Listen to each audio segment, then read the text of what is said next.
Ano ang ibig sabihin ng Kawikaan 22:6? O, tingnan natin. Ganito ang sabi. Sanayin mo ang bata sa landas na dapat niyang lakaran. Kapag tumanda siya, hindi siya lilis dito. O, sa salin naman ang bagong sanlibutan Pilipino, binanggit doon yung turuan mo ang bata. O, ibig sabihin nito, kapag tinuturuan ng mga magulang ang mga anak natin na mahalin ng Diyos, si Jehovah, at sundin ang mga utos niya, siguradong may magandang epekto ito sa buhay ng mga anak natin. Pero kinikilala natin bilang mga magulang na may kalayaan magdesisyon din ang ating mga anak para sa sarili nila.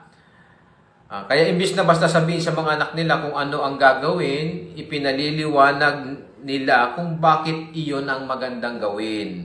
Tutulong ito para maging mature ang mga anak natin at maging responsableng adulto na makapagdidesisyon ng tama.